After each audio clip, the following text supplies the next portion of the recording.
This video is brought to you by me. Hey, did you see what I did there? Because my name is me, but me can also be written like me, which in English means me. It's a joke. Hey y'all, welcome back. Now that we've covered the history of the reform in our last video, probably in much more detail than we should have, let's move on to which changes, both direct and indirect, were introduced. And where better to start than at the alphabet itself. Alphabet. As some of y'all might already know, the Russian alphabet in its current, modern form consists of 33 letters. Now let's compare this alphabet to the one used before the orthographic reform of 1917. As y'all can see, quite a lot of things changed. Let's cover them all, one by one, starting with the name of the alphabet itself, something that wasn't officially changed in a reform, but changed anyway. To give some context, modern Russian uses two terms to refer to what people in English know as the alphabet, namely the older term azbuka and the younger, more commonly used word alphabet. The term azbuka is a compound of the first two letters of the Old Church Slavonic alphabet, those being azu, meaning I, and buka, meaning letters. Generally regarded as a calque or loan translation of the ancient Greek word yeah, I'm not going to read that. It has been used to refer to the Old Slavonic alphabet since at least the 1200s. The second, more modern and more frequently used term is alphabet, which is a direct loan from that same ancient Greek word. Okay, I'm going to try. Alphabetos, and was only adopted around the 1500s. As time progressed, the word alphabet became more and more popular and slowly started overtaking the term azbuka, especially after the alphabet started taking on a more modern and Western form. The aristocracy, conservatives, and most writers were having none of this, however, and usually stayed true to the Slavic etymology by continuing to use the term azbuka when referring to the alphabet. This practice was unofficially brought to an end by the reform of 1917, as most people who opposed using the newer term alphabet happened to fall in the category of people who were exiled, deposed, or, worse. Basically, alphabet became the new azbuka.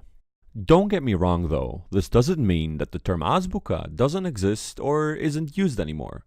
Quite the contrary, but its meaning has shifted from alphabet to primer, a process which in linguistics is known as a semantic shift. Okay, but what about the actual names of the individual letters and their pronunciation? Did that change? Well, these topics weren't directly addressed by the reform either, but shifted anyway as a result of other changes. So, let's cover them anyway. So, just like the letters of the Phoenician alphabet, the names of the letters of the Old Church Slavonic alphabet were actual words that started with the corresponding sound of the letter that they represented. For example, the letter Z wasn't simply called Z or Z, but Zemlya, meaning earth.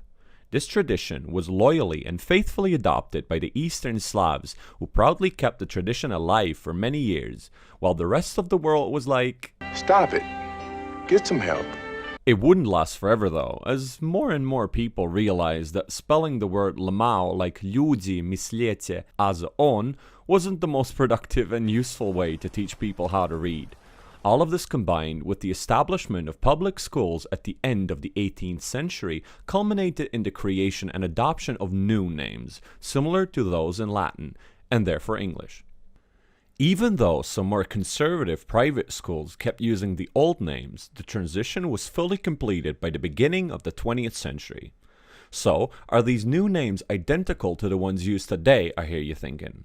Well, they are for the most part, but there's one important difference, and that is that the names of some of the letters, namely B, V, G, D, Z, I, P, T, tvrdý znak, I, měkký znak, were known as B, V, G, D, Z, I восьмеричное, P, T, Jer, Jeri, and Jer, respectively.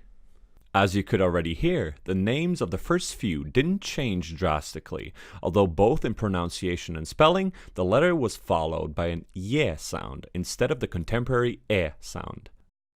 The modern E was known as E восьмеричное, due to its old numeric value of 8.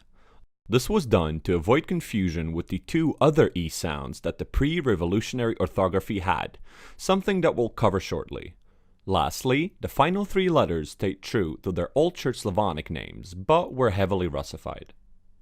Now, let's move on to the final and most interesting part, comparing the two alphabets and explaining why they look so different.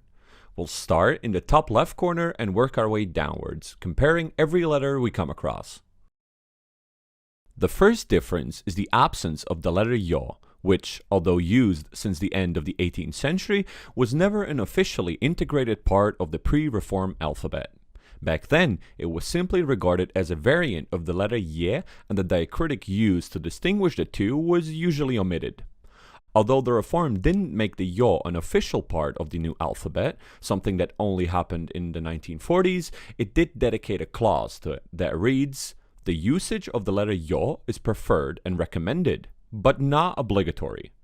"Oh, that is great, even though using the letter is not obligatory, I'll definitely use it all the time," said no one ever, and it was basically dropped by everyone, even by the writer of the decree itself. To this day, the tradition of not writing the yo in most unofficial documents is still very much alive, causing a ton of confusion, especially for non-Russians like me who are trying to learn the language. So guys, please, for the love of God, don't omit the yo. Sincerely, every learner ever. The second difference is the absence of the letter I kratka, which, just like the letter yo, never became an official part of the pre-reform alphabet. Introduced in the late 15th century, its usage became pretty widespread over the next few centuries, eventually resulting in a movement pushing for its addition to the alphabet. Due to tradition and overall conservatism, this plan never came to fruition though, as just like with the yo, the I kratka was simply seen as a variant of another letter, in this case the letter I. This didn't stop many writers and intellectuals from heavily advocating its usage though, and they kept including the letter in all of their works anyway. Now, back to the reform. Interestingly, the decree actually doesn't cover this letter at all, as there are no references to it throughout the whole paper, not one single one. But why cover it then? Well, in 1918, the government issued a new, updated version of the decree issued the year before. This version was basically exactly the same as the previous one, with some minor changes. What is interesting though, is that they sometimes included an updated alphabet graph, some of which included the letter I kratka and more rarely even the letter yo. It is however important to realize that the letter I kratka didn't become an official part of the Russian alphabet until the 1930s. Thank y'all for watching the second part of my four-part series covering the Russian spelling reform of 1917. In the next part, we'll cover the remaining letters that the reform abolished, their history, their sound changes, and basically everything about them. Speaking of reforms, after several suggestions from you guys, I've actually decided to reform my Patreon account status from devoid to existing. Helping me out this way is purely optional, of course, and even you simply watching this video, giving it a like, and subscribing to my channel will mean the world to me. But if you're interested, a link can be found in the description below.